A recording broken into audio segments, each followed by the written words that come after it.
Welcome, everyone.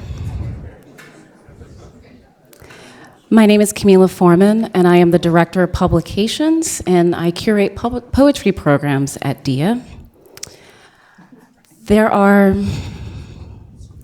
so many reasons why many of us need to be in community right now, and I am very humbled and grateful that all of you have chosen to be here to commune with us on this gorgeous Saturday evening in November as it turns to dusk when we leave, and be here and join us for It Goes, James Schuyler Centenary Celebration. Oh, thank you. Since you're here for the wealth of creativity and artistry on offer tonight, as we explore the power of Schuyler's poetry and its deep impact on American letters, I'm going to just get us started by introducing tonight's MC. Simon Pettet was born in England. John Ashbery described him as a pillar of the St. Mark's Poetry Project, the core of all that is New York about the New York School. His collections of poetry include Selected Poems 1995, More Winnowed Fragments 2005, Hearth 2010, and As a Bee 2014. He edited the selected art writings of James Schuyler 1998 and co-edited with James Metz a collection of Schuyler's posthumous poems, Other Flowers 2010. He collaborated with painter Duncan Hannah on Abundant Treasures 2001, and with photographer and filmmaker Rudy Burkhardt on the art books Talking Pictures 1994 and Conversations with Rudy Burkhardt About Everything 1987. Pettet lives in Toronto and New York. Please join me in welcoming Simon Pettet.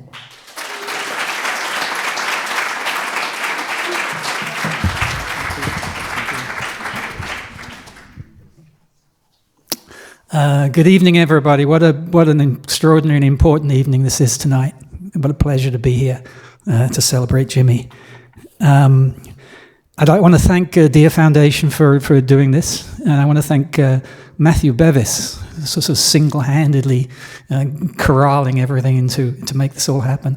This is part 2 of a 3-part, and DIA, yeah, absolutely. This is part 2 of a 3-part scenario of celebrating Jimmy. Third part will be at the St. Mark's Poetry Project on Monday night, and there's more information about that to come.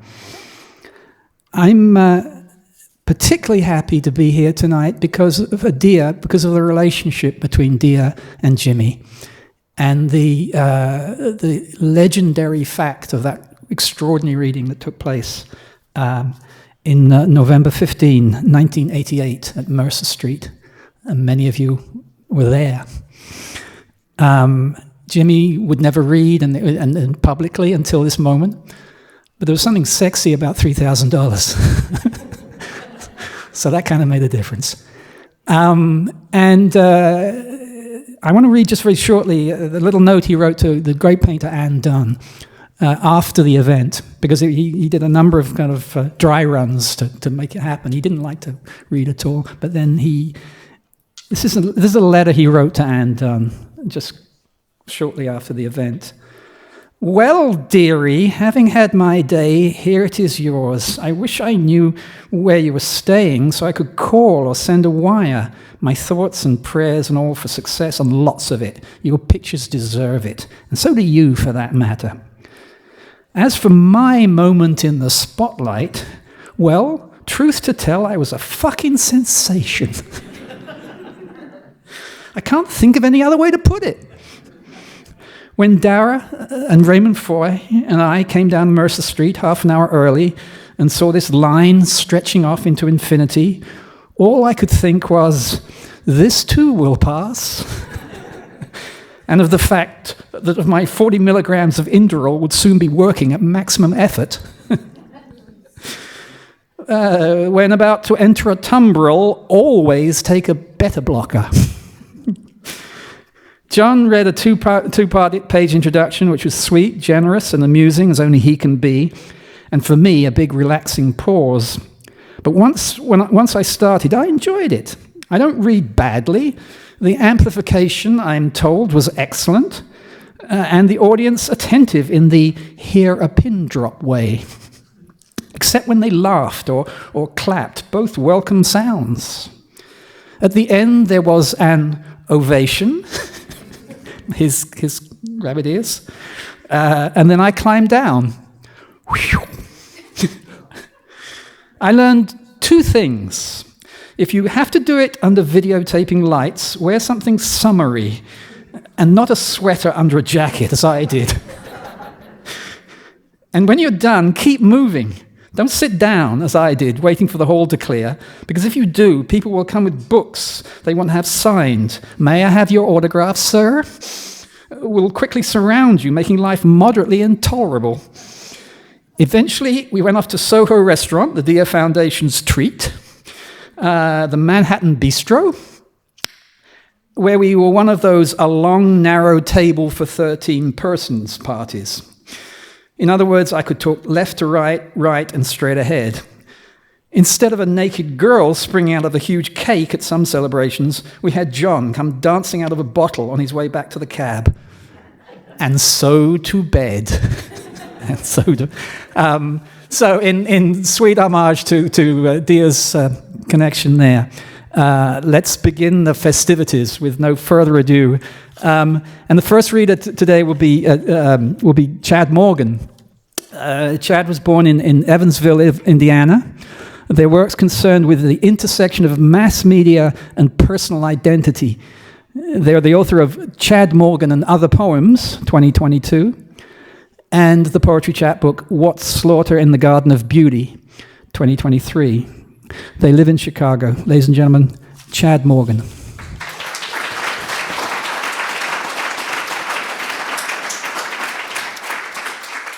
Hello, everyone. I'm very excited to be here. Thank you to everyone who made that possible. Here all the way from Chicago, so it's a big deal that I made it. I will start with the Schuyler poem. I'll be reading Sleep, which has always been one of the ones that have been most fond of. Can everyone hear me okay? Okay, I was always told growing up that I had an annoying voice. I've gotten over it a little bit, but I still tend to pull myself in, but I'll try not to do that. So this is Sleep. The friends who come to see you and the friends who don't. The weather in the window, a pierced ear, the mounting tension and the spasm, a paper-laced doily on a small plate, tangerines, a day in February, heart-shaped cookies on St. Valentine's, like Christopher, a discarded saint. A tough woman with black hair, I gotta set my wig straight. A gold and silver day begins to wane, a crescent moon, ice on the window. Give my love to, oh, anybody. Love it, okay. I'm going to read a couple of poems from my book, Chad Morgan and Other Poems.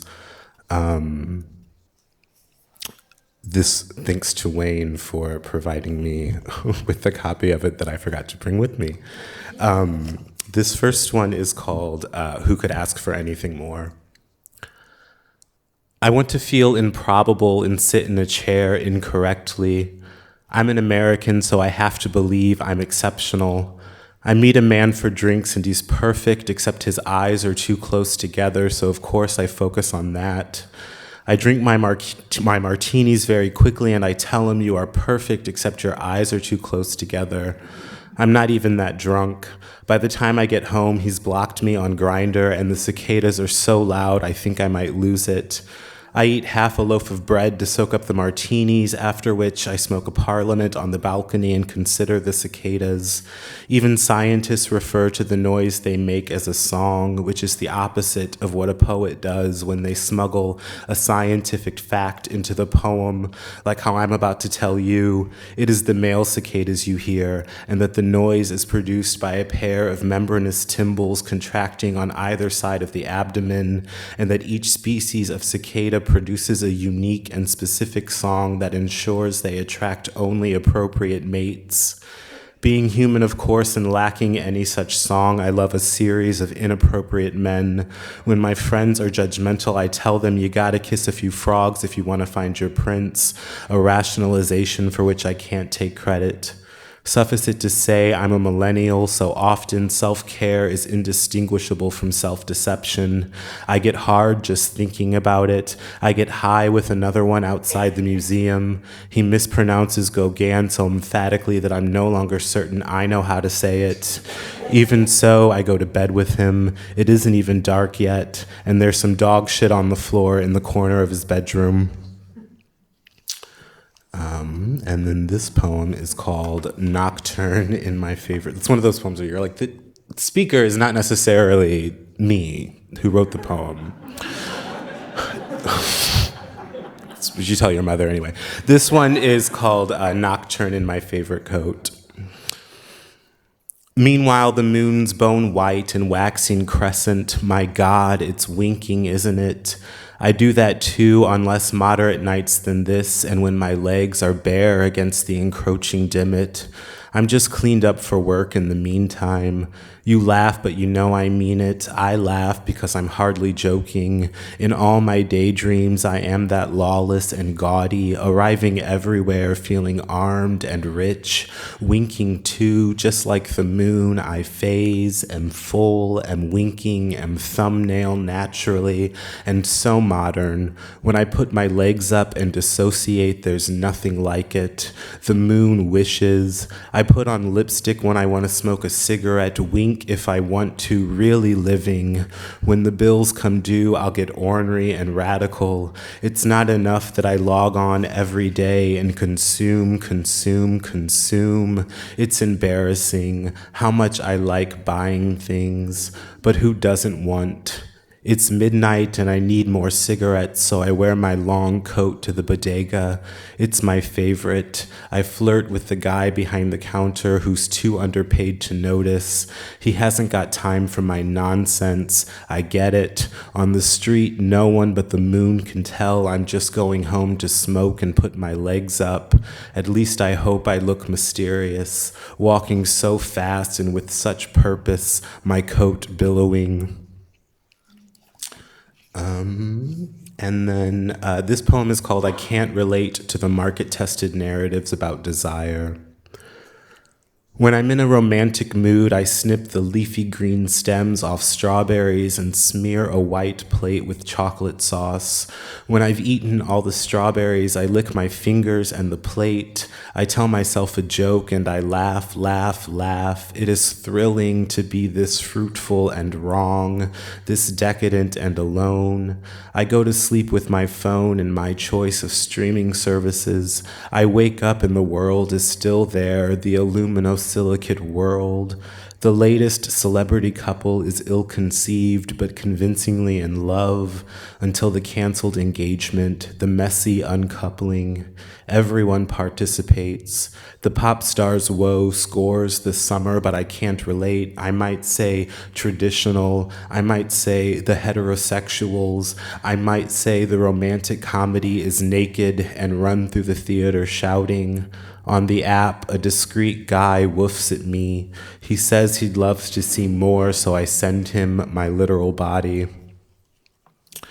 And then I have just one more for you that is not, this is a more recent poem from a batch that I've been sort of working on that don't have titles, and this one doesn't have a title. So I'll just read it.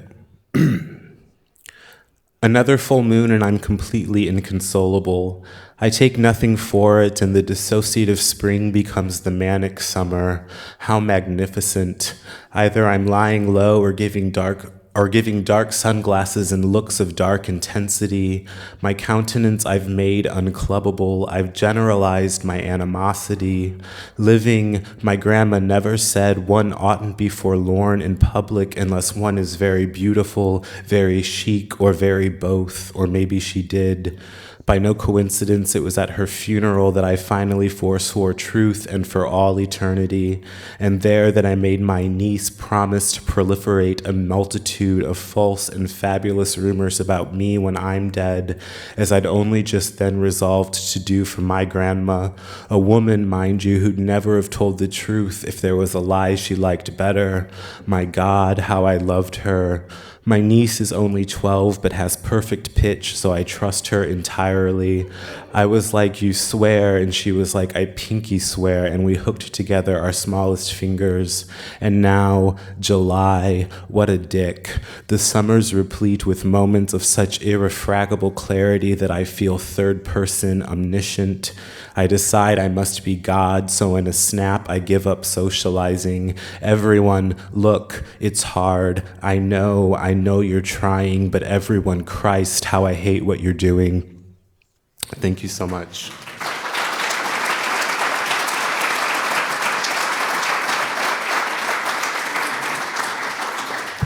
The next poet is Teline Trần, who was born in Orange, California, Gabrielino Tongvaland in 1997. In their work, they explore ideas of home and interstitial faith through fiction, poetry, film, and ultimately the browser. Tran is the Membership and Community Engagement Coordinator and a former fellow at Wendy's Subway Brooklyn. They also work as Development Coordinator at Mekong NYC, a Southeast Asian grassroots organization in the Bronx. Tran's first chapbook is Ad Hoc 2023. They live in Hudson River, Muhakkad. I knew I was going to blow that. Bless you all. Tran.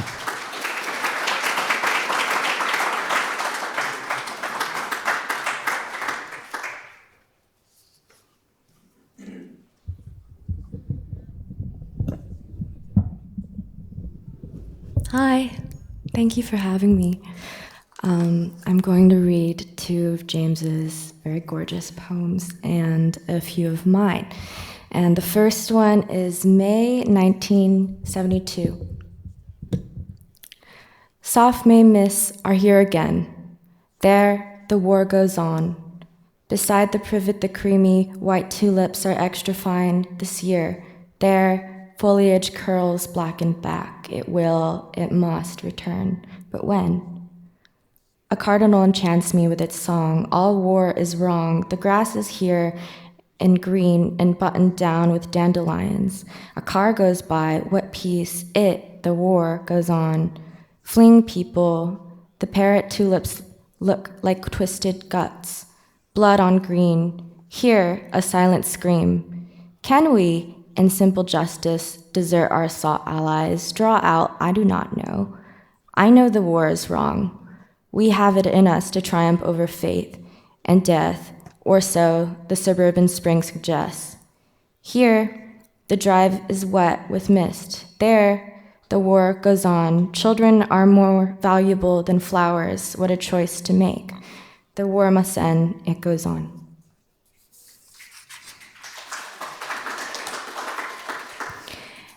Empathy in the new year. A notion like that of empathy inspires great distrust in us because it connotes a further dose of irrationalism and mysticism. Levi-Strauss. Whitman took the cars all the way from Camden, and when he got here, or rather there, said, quit quoting, and took the next back through the Jersey meadows, which were that then. But what if it is all Maya illusion? I doubt it, though. Men are not so inventive, or few are.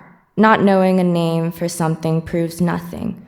Right now, it isn't raining, snowing, sleeting, slushing, yet it is doing something. As a matter of fact, it is raining snow. Snow from cold clouds that melt as it strikes. To look out a window is to sense wet feet. Now to infuse the garage with a subjective state and can't make it seem to, even if it is a little like what the dentist saw, a dark gullet with gleams in red. You come to me at midnight and say, I can smell that after Christmas letdown coming like a hound. And clarify, I can smell it just like a hound does. So it came. It's a shame expectations are so often to be counted on. New Year is nearly here, and who, knowing himself, would endanger his desires resolving them in a formula? After a while, even a wish flashing by as a thought provokes a knock on wood. So often a little dish-like place worn in this desk just holds a lucky stone inherited from an unlucky man. 1968, what a lovely name to give a year. Even better than the dogs, Wirt, Bird Thou, Never, and Woofy. Personally, I'm going to call them the New Year Mutt. Flattening it will get you nowhere. 2.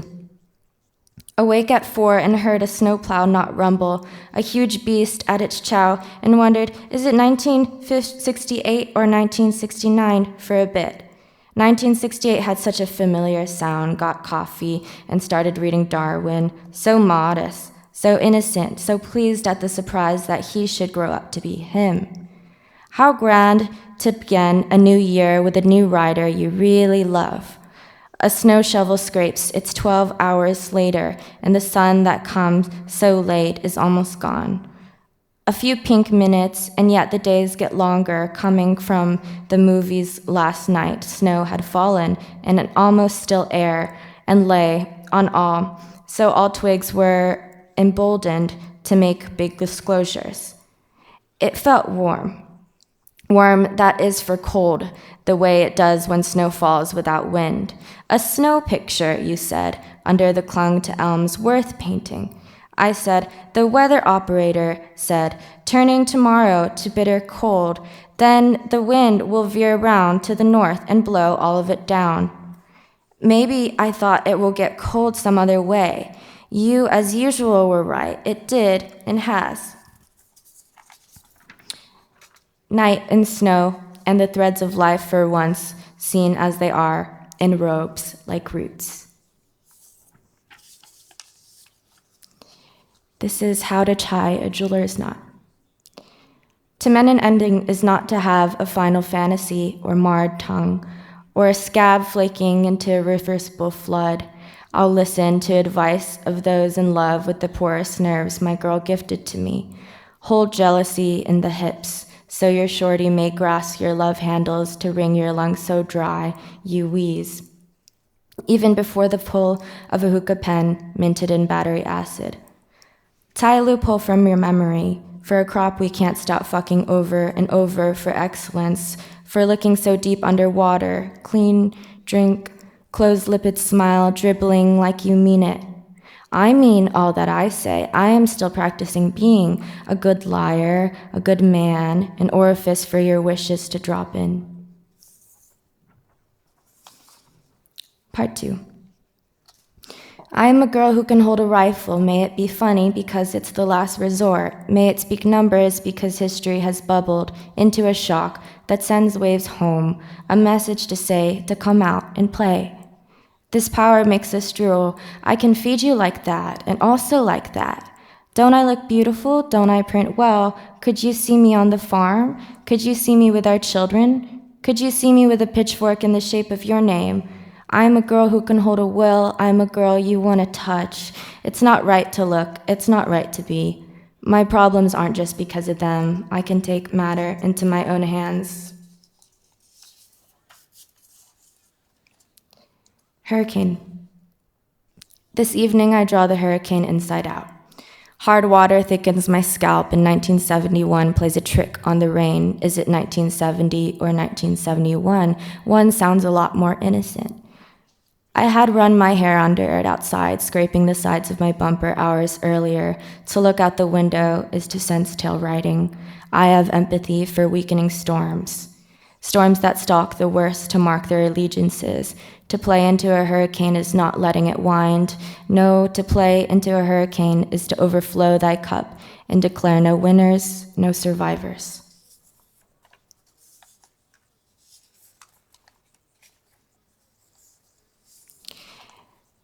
Inside of Pam Rem. The desire that moves things is operant of a miracle. The desire that moves things is slipping under stacks. The desire that moves things had called on the sidewalk to say, I need you at home, over and out. Moving forward calls for abstraction. A bell rings, far, then close. A word must leave before I live it through.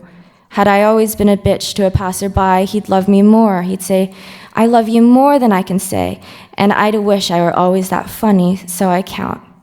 Walk into steps that I can see. Step up to the bat not as a challenge, more so as a chore. Movement can settle me or render me flat and go far enough to ask for me back, and with that smirk. What can we say since I knew they were a goner before they began? Even the pigeons know a chicken from a treat. Still they eat. Red flag. What to do when entering a room, what to save before sending forward to review. The desire is inscribed in blank shots. For tonight to lie is to surrender, without dwelling in it all as a freak ally to faith, second-guessing. Fishing. Ear tinkling roused me to spread a fire in, open mouth for a closer touch, an entrance and not, a block or perforated trim. Dig a tunnel to the core and place your hand in the black box. I'm full of hope now. Water filling my lungs so tight and thrashing until still. Hold this line until it tugs back, and I'll make sure to be there when it comes. Thank you.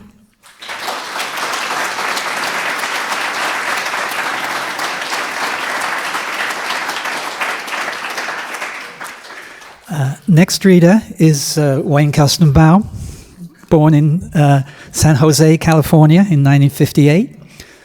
Poet, critic, fiction writer, artist, filmmaker, and performer. Written so beautifully on Jimmy, so extraordinary words on his writings. He has published 22 books, including most recently Ultramarine, 2022.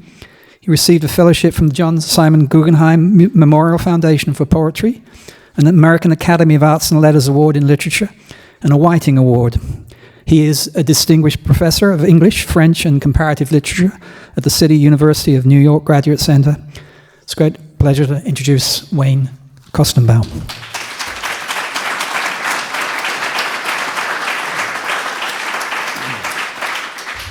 So thrilled to be here with my fellow poets and Schuyler lovers.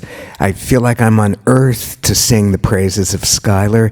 I'm sad that I never met him, though I live on 23rd Street largely because of a series of coincidences that center on James Schuyler. I heard him read once at the 92nd Street Y in, I think, 1989 with John Ashbery, and it was an unforgettable experience, a real,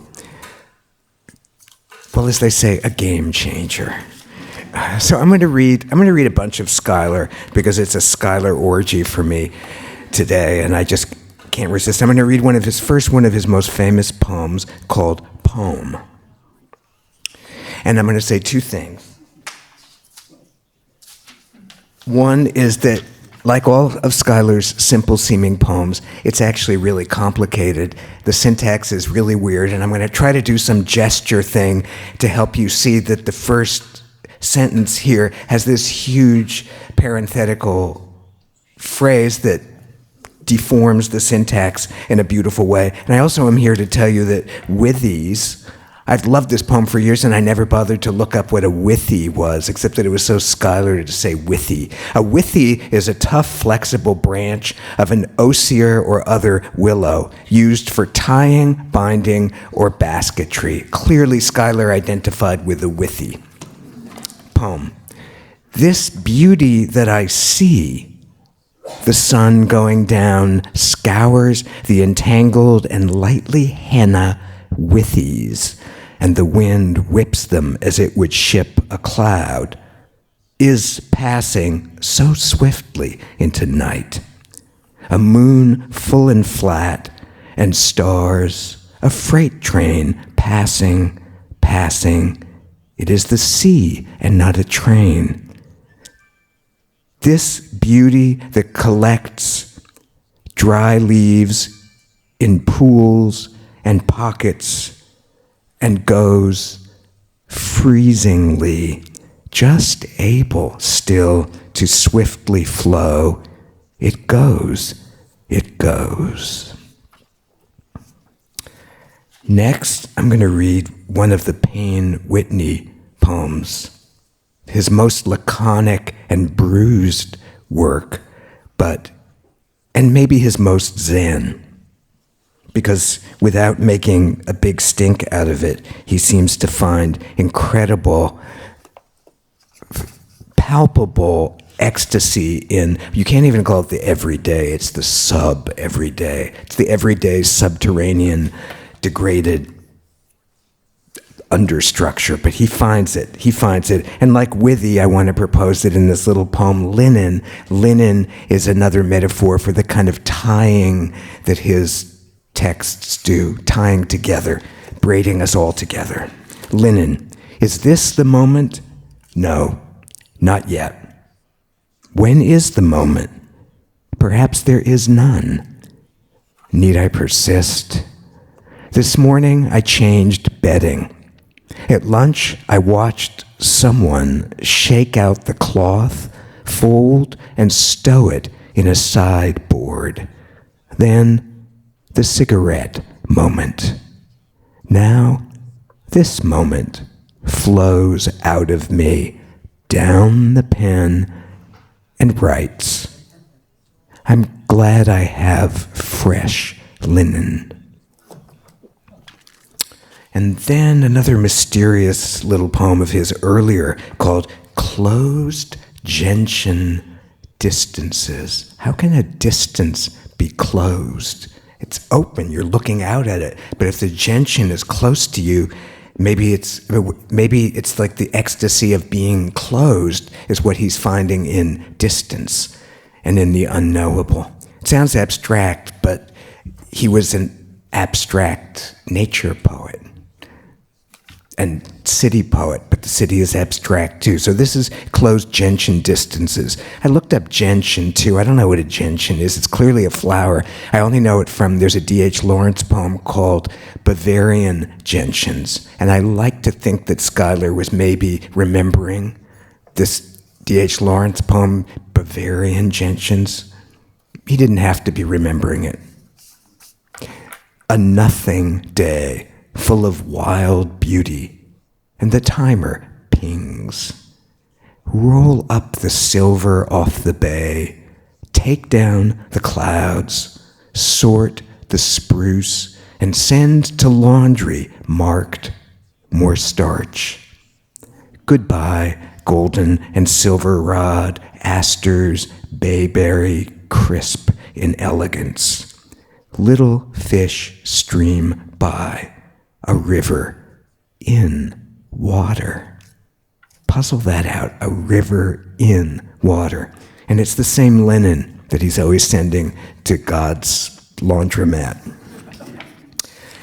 The last Schuyler thing I'm going to read here is an excerpt from his, I just have to say, his masterpiece, The Morning of the Poem, which I read when it came out in 1981. And like all great things, in a way you take it for granted. I thought, yeah, that's a great book, great. But then the years passed, decades passed, and there's nothing to rival it for its spaciousness and the huge amount of energy that he found amid illness and the nothing days, the huge amount of energy that he found to write this poem. That's the lesson of it. Okay, so I'm going to read just a couple of pages from it. Further on, past the bird bath, its basin partly filled with gunk, childhood memory. Put down that book and go scrub the bird bath. To the apple and quince trees, looking so old, so unkempt. I remember planting them. They were just seedlings. Or do I mean saplings?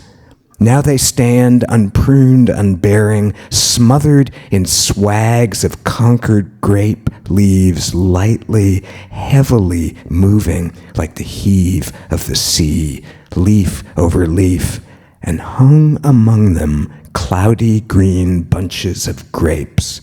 I would like to wait and see them empurple. I would like to wait and taste that particular taste, so sweet when they're really ripe. Did they tell you that if you swallow them, the seeds will catch in your appendix and give you peritonitis? I always swallow them, don't you? Letting the oozy grape meat slide down my throat like an oyster. Grapes, oysters, and champagne. Bliss is such a simple thing. A faded photograph shows, it says in pencil on the back, this is what the woods are like. White-stemmed trees, smudges, needles, rough, soft grass. I made limeade, sticky fingers. I drink and type, sticky keys.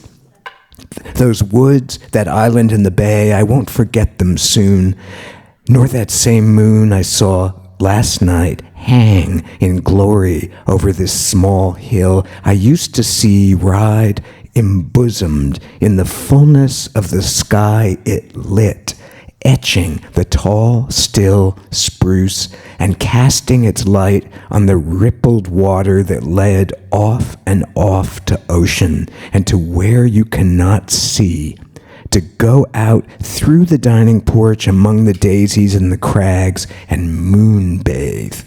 Have you ever swum at night in water so cold it's like plunging into a case of knives, your quickly moving limbs dripping with moonstones, liquid moonstones? I turned my back and this small green world went shadowless. The nimbus is back at 4 p.m. No moon tonight, no moon tonight. Before dawn, I woke and made my oatmeal, orange juice, and coffee, and thought how this poem seems mostly about what I've lost. The one who mattered most, my best friend, Paul, who mattered least, the island, the California wildflower paper, the this, the that, whippoorwill, buried friends, and the things I only write between the lines. What can one write between the lines? Not one damn thing. Look over your shoulder into the future. One thing I want to see is heavy snow falling in Chelsea, to walk in it, snow blowing in my face, from where I live to where you live, to stomp the snow off in your vestibule, to punch your bell, to hear the buzzer buzz, to push the door and see the open inside door and you smiling there. Hi, how are you? What will it be, the usual? A tall, cool glass of Vichy. Winter in New York, when the big wet flakes stream horizontal. Funny, I haven't beat my meat in days. Why's that? I think it may rain again tonight. A shower, a smattering. Suddenly I feel it in the breeze that lifts the paper on which I type. I smell it faintly, the fresh, faint smell of coming summer rain. I used to climb out my first floor bedroom window naked into it. The slippery, wet bath mat grass, the rain, both cool and warm, plastering down my hair. Rain running all over me as I danced or stood in it. The long, persistent tongues of summer rain. Want a trip around the world? Okay. And so it did. The licking, bathing summer rain. Another dawn as gray as hands that shovel pea coal into an Aga cook stove.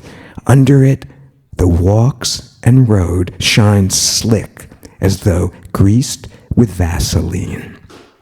And I mean, can you feel the environment, the spaciousness of that room that he created with the morning of the poem, in which he can wander anywhere he wants and drink limeade and say, "Hi, poem, or bye, poem, I'm gonna go beat my meat. Oh no, I'm back, poem. Here I am." Just that is a gift to us. I think that sense that a poem can be that spacious an environment, and at Dia, which deals with art that is in nature or is in land and is in environment, Schuyler is totally that kind of artist, a land art, like a space artist. I'm going to end with reading the last paragraph of an essay I wrote in 1996 about Schuyler called Epitaph on 23rd Street. Writers depend on what other writers have thought but not transcribed. Writers depend on between-the-line ecstasies and fears of other writers. Rapport between a dead and living scribbler is not agon, but identification, a sequence of heady questions.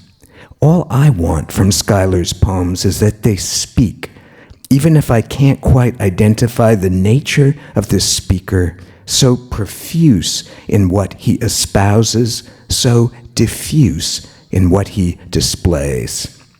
From Schuyler's poem, Amy Lowell, Thoughts. Draped one, speak. Are you a larch?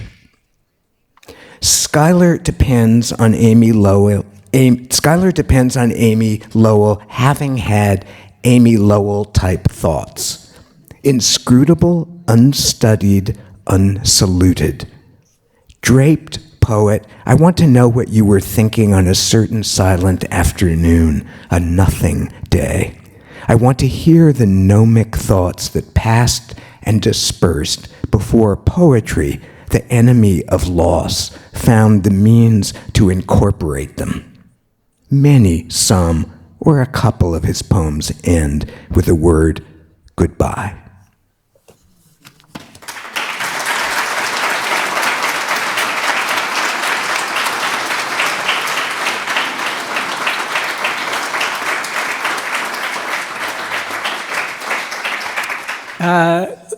We've three more readers, and the first of those will be Funto Omojola. Funto Omojola was born in Ilorin, Nigeria. She's a poet, performer, and visual artist. They've done projects with the Poetry Project in New York, Silver Eye Center for Photography, Pittsburgh, and the Solomon R. Guggenheim Museum here in New York City. And their work has been supported by the AIR Gallery in Brooklyn, the Cave Canem Foundation in Brooklyn, the Massachusetts Museum of Contemporary Art at North Adams, the Millet Arts at Austerlitz in New York, and the Poetry Project here, also in New York City. Omojola's first book is forthcoming from Nightboat Books in 2024, next year. They live in New York. Ladies and gentlemen, Funto Omojola.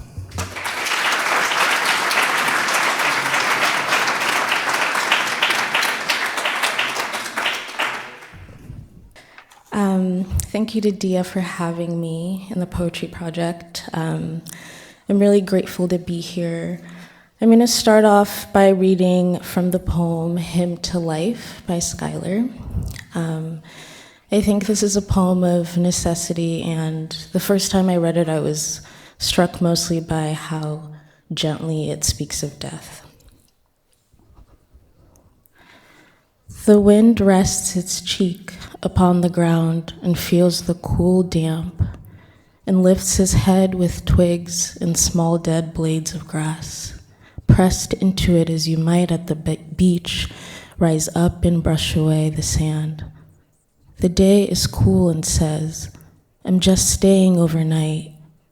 The world is filled with music, and in between the music, silence, and varying the silence, all sorts of sounds, natural and man-made. There goes a plane, some cars, geese that honk, and not here but not so far away, a scream so rending that to hear it is to be never the same again. Why this hell? Out of the death-breeding soil here rise emblems of innocence, snowdrops that struggle easily into life and hang their white enamel heads towards the dirt. And in the yellow grass are small wild crocuses from hills, goats, if cropped to bareness. The corms come by mail, are planted, then do their thing to live, to live, so natural and so hard. Hard as it seems, it must be for green spears to pierce the all, but frozen mold and insist that they too, like mouse-eared chickweed, will live. The spears lengthen, the bud appears and spreads, its seed capsule fattens and falls. The green turns yellowish and withers, stretched upon the ground. In Washington, magnolias were in bud. In Charlottesville, early bulbs were up, brightening the muck. Tomorrow will begin another spring.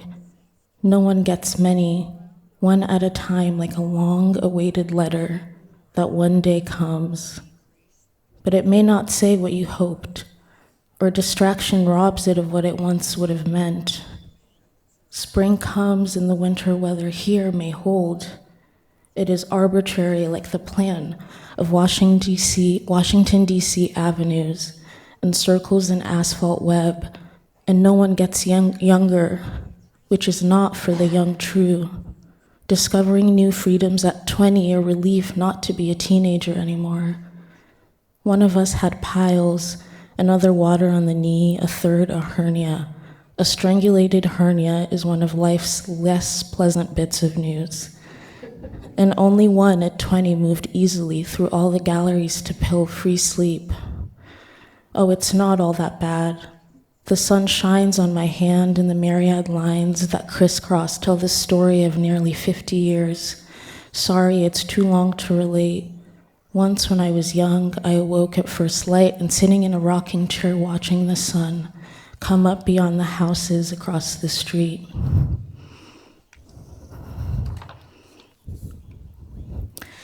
Now I'm going to read a little bit of my own work from a hybrid poem/essay in progress.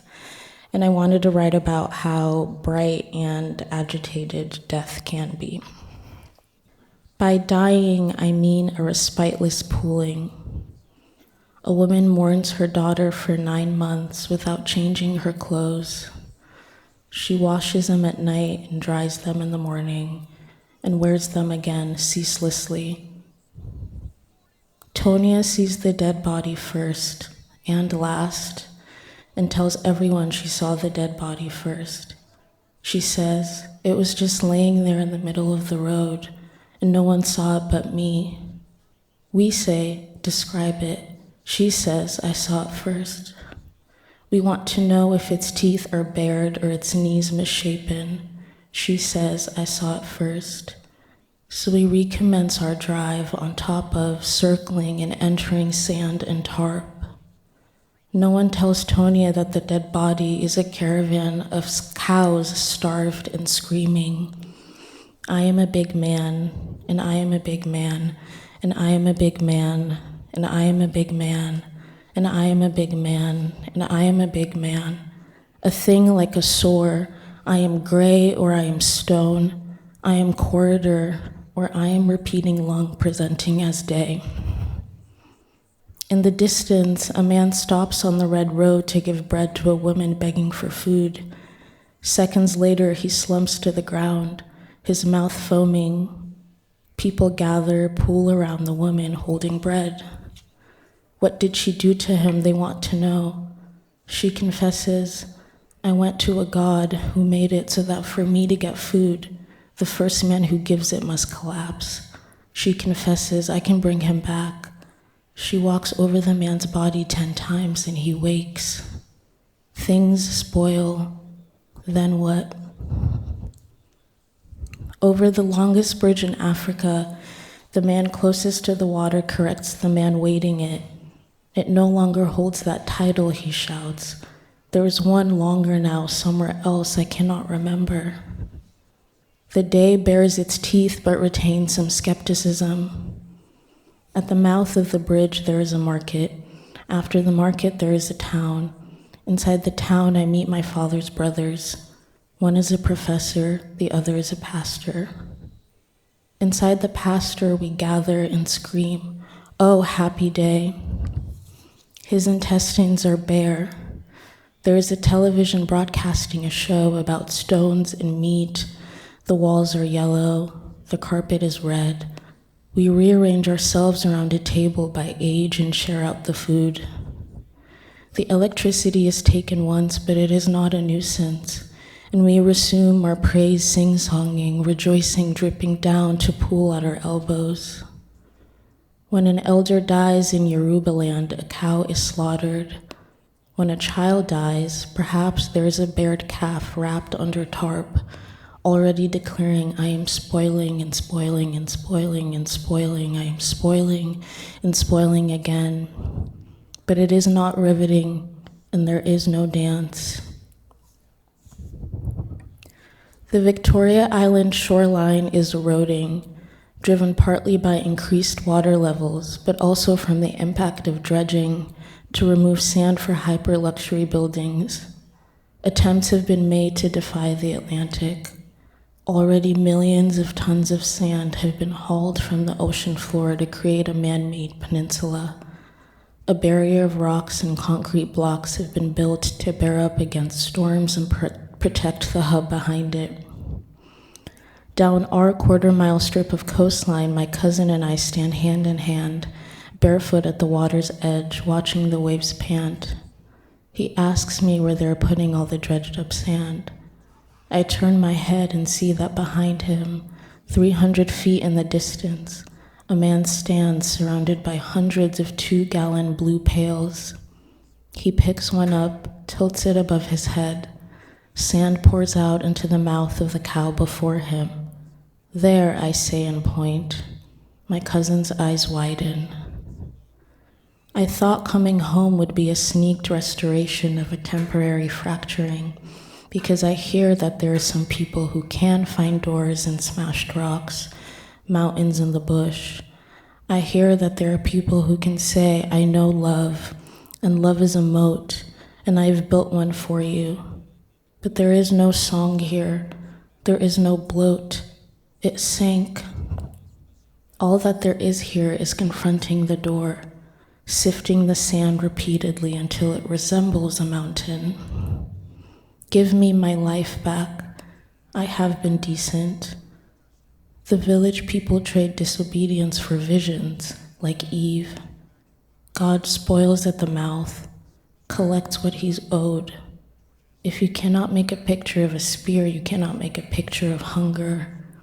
A man is turned, spooled to awaken a child and a snake.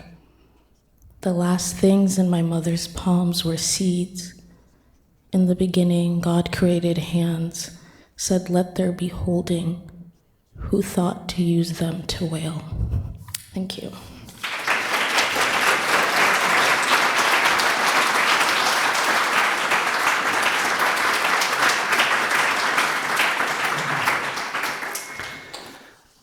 Eileen Myles was born in Cambridge, Massachusetts in 1949. They are a poet, novelist, and art journalist, and their practice of vernacular first-person writing has made them one of the most recognized authors of their generation. Eileen was also working for Jimmy in 1979, making French toast, and which became a wonderful friendship, a mutual friendship. And Jimmy respected Eileen, and Eileen loved Jimmy too. So it's very great to have her here today. Recent titles of Eileen's include Pathetic Literature, 2022, an anthology, which they edited, and A Working Life, 2023. They are the recipient of numerous awards, including those from the American Academy of Arts and Letters, the Foundation for Contemporary Art, and the John Simon Guggenheim Memorial Foundation. They live in New York City and Marfa, Texas. Ladies and gentlemen, Eileen Myles.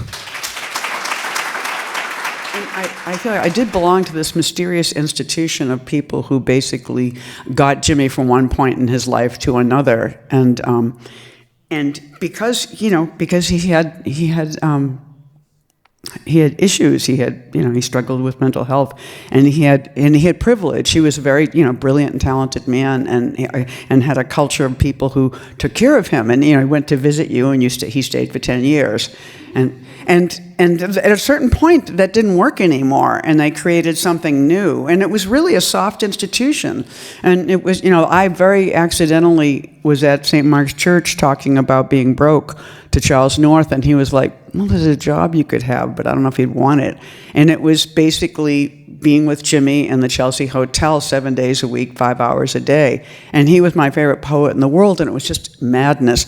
But what we created was something really remarkable, which was an institution that was not an institution, which was really a group of young people who loved him. And it was me, Tom Carey, Steve Carey, Eleanor Nowen, Helena Hughes. It was a gang of us who, one after the other, worked with Jimmy. And, yes, I was the inventor of, because I like French toast, so I was like, give him French toast. But, brought the Times and, read the books off the floor in his room, talked with him, gossiped with him, went to look at art later in his life. It was kind of, and it healed him, and it made me think of, recently I was in Trieste, which was an amazing place to go to, and I met a person there who was talking about a kind of post-war socialist structure that still exists there, which is when the culture has a thing which is not social workers, where they actually assign a citizen to people who need help. Old people, refugees. The gig is you find out if they don't know where to buy nail clippers, if they don't know how to, take a shower, what they need, people do that. And we were those people, and those institutions don't exist too much in this country. And it was just an amazing, and he survived because of that, and because when I worked with Jimmy, there were days where I thought, man, if he didn't have all this privilege, I lived near the Bowery, he would be living on the street, of course, because he couldn't take care of himself entirely, and all it took was love and friendship, and some privilege and good luck and some time, but it made him be the man that he became, which was and he had a beautiful end of his life, which was remarkable. So I'm gonna read my two favorite poems of his, and then I'll read one poem of mine. And this first poem, which is called Poem, and I was flipping out when Wayne said poem. I was like, no, that's my poem. But it was a different poem called Poem, which was kind of remarkable.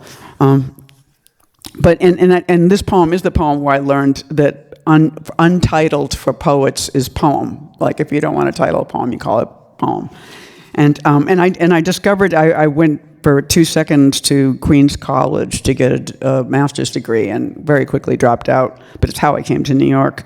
And the guy who taught the class, a poet named Stephen Stepanchev, brought in to the Harbor Master and this poem. And I'd already seen To the Harbor Master, but this, I just thought, what is this? It just defied all definitions of what a poem was. So, how about an oak leaf if you had to be a leaf? Suppose you had your life to live over, knowing what you know. Suppose you had plenty money. Get away from me, you little fool. Evening of a day in early March, you will like the smell of drains in a restaurant where pâté maison is a slab of cold meatloaf, damp and woolly. You lack charm. And it ends with that ultimate Schuyler trick, which earlier today we looked at that dark apartment where he was talking about a lover in the last 3 lines. It's a Schuyler 3-line beat where it's like he's talking about the people that you were my friends, not my lovers, and you were my lover, not my friend. You said so, and it pokes the reader in this way, and you feel kind of like complicit. And with this, it's like just and it's incredible because it starts like a kind of a child's story or a guidance story, and then suddenly it slips, and it's just like suppose. Knowing what you know, suppose you had plenty money. Suddenly the speaker is somebody else. Suddenly it's like sprightly or a street person or something. And then it flips into this. I never knew a stanza could have one line. It flips into this. Get away from me, you little fool. And we're like, oh my God, and it's like a torqued poem. And then the last stanza is this evening of a day, suddenly seductive. So he goes kind of from like coddling, mean, and then kind of sophisticated bitch, in the end. And it's just like, how did that happen? How did we get there? And gossip wise, my theory is, because I was always, where did that "get away from me, you little fool" line come from? And someplace, I think it's in the morning of the poem or a few days, someplace he's talking about quitting smoking and that he was being kind of nasty, and he snapped at Kenneth Koch. And I think that's him snapping at Kenneth Koch. That's my idea. But it's like in 11 lines he reinvents poetry and does, he changes the universe. And it's totally why I'm here. The teacher said these poets are are so-called New York School poets, denizens of St. Mark's Church. And I'm like, that's where I'm going, and dropped out of grad school, basically. And this is Jimmy's, one of his last poems, and I, and it illustrates in so many ways. I mean, for one thing, it's so sonically flawless, and it's full of puns and rhymes and complexity and repetitions. It's like he's such a marvelous ear poet, but it's almost like he's just hanging out while he does. He's just talking. He just happens to talk beautifully. But the landscape that he describes, which you'll see, is a building, and it's very much, as an art writer, he painted things. And here, when he's talking about the Empire State Building, it reminds me of a Martha Diamond painting, but it's almost like it's being constructed right in front of you as a reach out to God, who he found late in his life, or seems to know quite well in this poem. So this is called 6-something. On June 5th, 90, closed chops and well-washed bluelessness, and across the street a man finishes his polishing. I count seedlings, always counting, cars, trees, not infinitudes of leaves. The Veterans Building hides all, the Empire State Building accepting its antennae, rising in stages, first woven, then slim out of thick. It's very prick, too. I mean, and we get there, too. Slim out of thick to an ultimate needle taper, pricking the day, is its point a test of clarity. And where is God in all this? Asleep? Resting? And if so, from what? Eternity is tireless, surely, like rest now forever, blessed tired heart, wakening otherwhere and bell-like blue. And I was like, holy shit, let me do it, again. It was just like, eternity is tireless, surely, like rest now forever, blessed tired heart, wakening otherwhere and bell-like blue. It's like a beautiful, gorgeous, ringing tongue twister. And also he's teasing God, it's like, where's God in all this? Asleep, resting, and if so, from what? Like, what do you do, God? And it's a little, but too, like famously, he said in some interview someplace that it was, for a poet, the writing the poem is the easy part, is the rest of the time is the problem, about poets' lives. And I think there's always jokes about labor in his work, and I think he's even teasing God about labor, which I think is so utterly beautiful.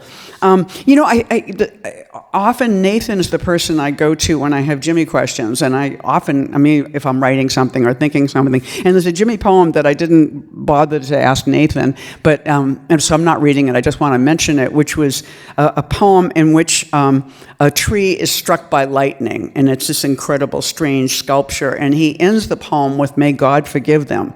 And either Jimmy told me or somebody told me that it was about the day that Ted Bundy was executed, And so I feel like there's such a beautiful strain of nonviolence in Jimmy's work, and people have been mentioning too that he wrote animal poems. I've been writing animal poems lately, and I'm going to read an animal poem. But I have to say, because we're all here and gathered, it's just like when human beings are called animals, we're all in trouble, And when human beings can be killed in the numbers they're being killed right now in Gaza on my tax dollar, it's so wrong. None of us are safe. Israel's not safe, Palestine's not safe, nobody's safe when that kind of killing is okay. And we're just like, let's just go ahead and do it. And I just couldn't be standing here with us all without being direct and just saying the word Palestine, because it's devastating. So I have many animal poems, and I'll just read one. And this one, and often I write poems in the air. I like to write when I travel, so I'm in a plane here. So this is called Ginger Ale. You don't want to think about chickens going over London. Millions of chickens opening their eyes for 1 second, waking up in a cage. No, in a wide field of tiny chickens like a mile-wide tray. And they get these chemicals on their feet. That's the only way I can imagine it, filled with sex drug that makes them wild, distorted, crippled. And how do they kill the chickens all at once? Where did chickens come from anyway? Some chickens wake up in some nice place like at Leslie's, where they live for a while, having friends in her yard with their different personalities. But the millions and trillions of the other kind, one flash of light, then they're eaten on a plane. We're flying and we're eating them. And aren't they birds? And the plane is going over water now, a plane full of killers, desperately looking for something good with their fingers. But there's nothing good now. How could there be? The chicken's death is not on your hands. Something else is. Thanks.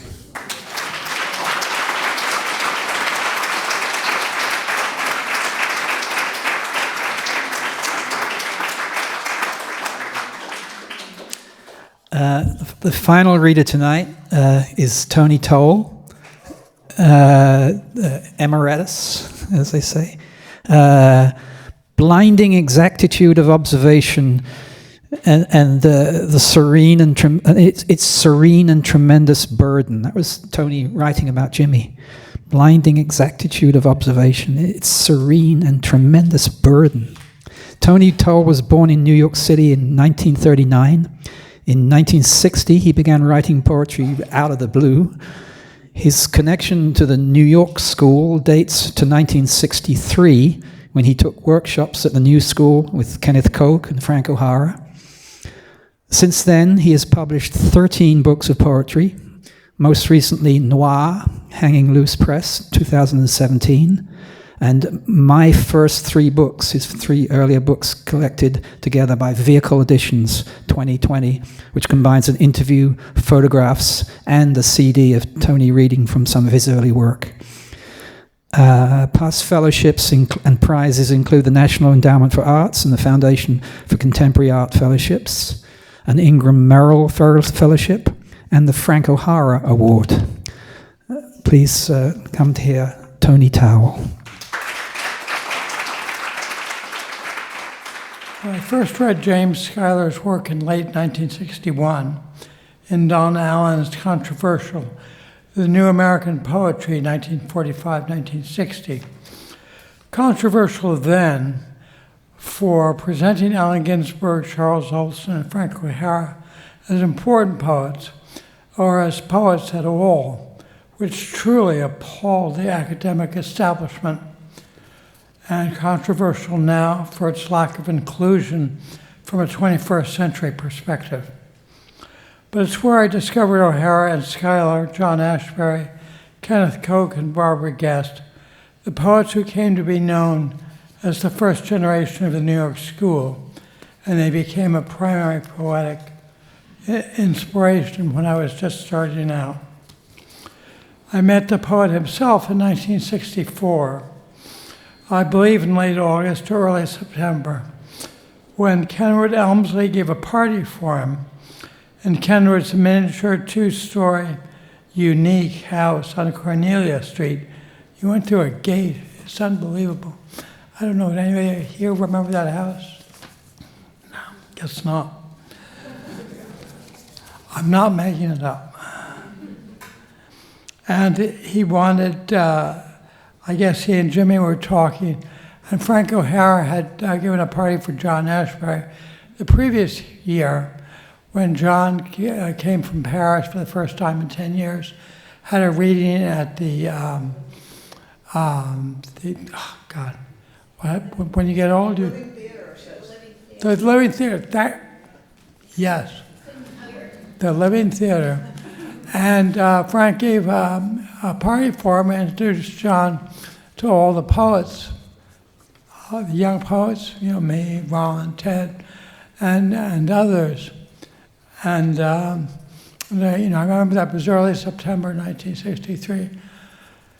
And I remember John saying, much later, he said, yes, and all these wonderful young poets, and they're all straight. Ultimately, that isn't true. And Jimmy, but no, pretty much that was true. And so at this party, Jimmy wasn't saying anything to anybody. He was sitting in a chair, watching us, and everybody was drinking a lot in those days, certainly me. But I felt sorry for him, so I went over and started talking to him. I had no idea what to say. I don't remember what I said. I don't remember what he said back. But somehow, over the next months and years, we became sort of friends. We became friendly colleagues, in the New York circles, and it was real, and it was true. And he was always Jimmy after that. As soon as you met him, whether you were talking to him or about him, it was no longer anything else. And let's see, I found him quiet, sympathetic, funny, and sharp as a tack, and often unexpectedly so. He would come out with things, right? He'd be very quiet, not say anything, and all of a sudden he'll come out with something,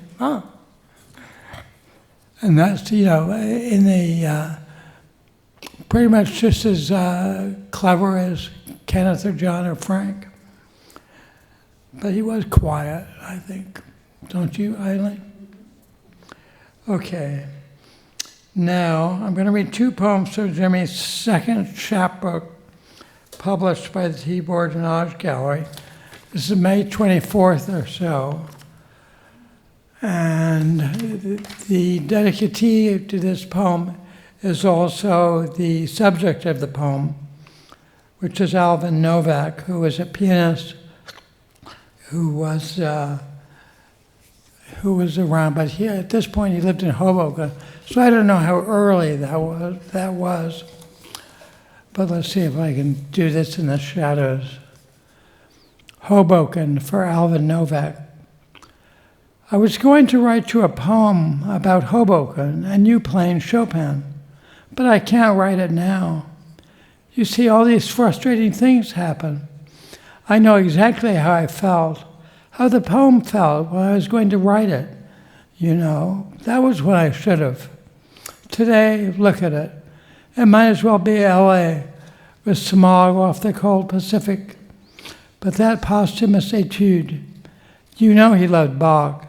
Don't you hear it when you play it? And doesn't it not surprise you?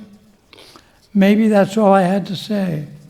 Remind you how long the free romantic line is, how you've got it in your wrists and fingers. Got it in your wrists and fingers after all. The clam broth house is pretty classical too. After a storm, it's hell when there's sand in the clams. The music said more to me than that. You see, what makes me sick is you can't just say Chopin and leave it in the air, like an unfrosted Mazda light bulb burning. Someone will want to put a muffler around it or a pleated paper shade. It's fantastic how people don't love beauty. Yeah, you love Hoboken. Is that what sort of regularly spaced sounds late at night? What a big room you live in, and the Hudson instead of a pet dog. Instead of a yard, the tip of Manhattan. What a tip. Say, is that why you look at a portrait of Chopin, so he won't seem small and legendary? Great, alive, different than us. Far, but different how? Making notes on paper, like Bach. Except who could it be? Chopin. Here he is in his portrait by Delacroix. And who wouldn't look the same if your left hand were not as strong as your right?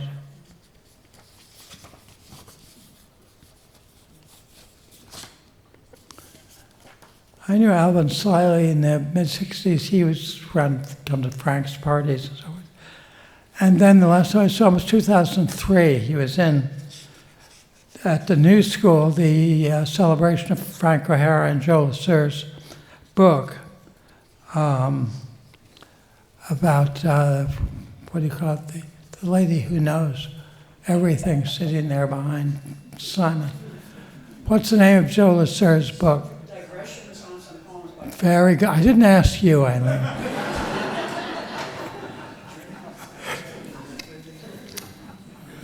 Anyway.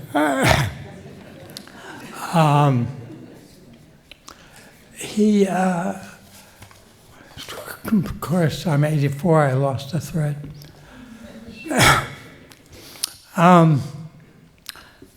But anyway, I forgot, Alvin played the piano for Frank's poems. Were you there? You might have been there. But I forgot how absolutely brilliant he was. He was pretty sharp and funny himself. I hope he's still with us. He was living out in East Hampton then. And I don't know how long his and Jimmy's affair lasted, and it's none of my business. Okay, this is a completely different mode called, it's a little miniature scene called Dorabella's Hat. Spring garden salad, Russian dressing, at the table, friends, tired faces. May to Jan, lend me $1 till tomorrow. Jan to May, I can't. Later, enter Dorabella, her head sandwiched between a tray a waiter holds at chin height and a new green hat. What a great floppy hat, its ribbons dangling down behind. Well, girl, well, I couldn't resist. Jan slips May a look, she's changed, on which May's brows scribble, love? Dory's hat brim dips in a water glass. She weeps. Oh, I am so unhappy, girls.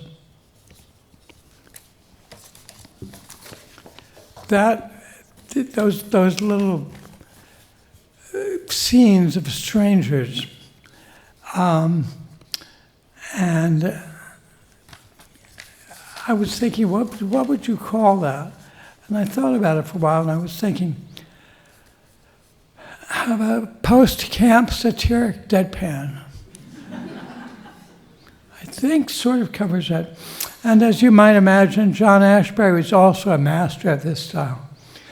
He and Jimmy collaborated on a whole novel in it called A Nest of Ninnies, and I recommend it to anyone who is not put off by post-camp satiric deadpan, because it's absolutely wonderful. And here's Jimmy's first real book. There were 2 Tibor Denage chapbooks. And this is it. Trevor Wingfield did the cover for it. And here's a poem in very small type. Fabergé. I keep my diamond necklace in a pond of sparkling water for invisibility. My rubies in algae pond are like an alligator's, and by the way, the whole poem is in quotes, so it's one person. My rubies in algae pond are like an alligator's adenoids. My opals, the evening cloud slipped in my pocket, and I felt it, and vice versa. Out of all the cabs I didn't take, a bit of a saver, I paved a street with gold. It was quite a short street, sort of a dollhouse cul-de-sac. And there are a lot of other pretties I could tell you about. Ivory horses carved inside bone dice, coral monkeys, too tiny to touch, a piece of jade so big you might mistake it for the tundra, and a length of chalcedony as long as the Alcan Highway, which is the Alcan Highway It is solidified liquid chalcedony. Here, just for you, is a rose made out of a real rose, and the dewdrop sealed in a rosy petal that has a delicate 5 o'clock shadow, blue, is not a tear. I have nothing to cry about, now I have you. I don't know who that was. Late 60s. Nathan Kerner might know. What? Yeah. You're covering for somebody.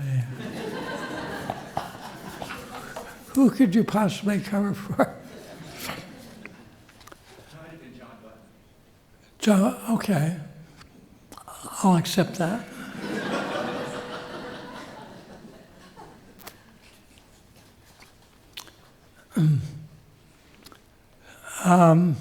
Before, I'm going to end with this one poem, which actually I find myself rather emotional about. But before he read in 1988, famously, he wouldn't read, but the poets, we gave him benefit readings. And I know I participated in 2 and 3. So every few years, the poets would get together and charge something, some art gallery, I don't remember where, at various places, and give him the money. But the 5 Gs from Diaz, but that's a little more, I think, than he collected on any of these. Salute. Past is past. As one remembers what one meant to do and never did, is not to have thought to do enough. Like the gathering of one of each I planned, to gather one of each of clover, daisy, paintbrush, that grew in the field the cabin stood in, and study them one afternoon before they wilted. Past is past. I salute that various field.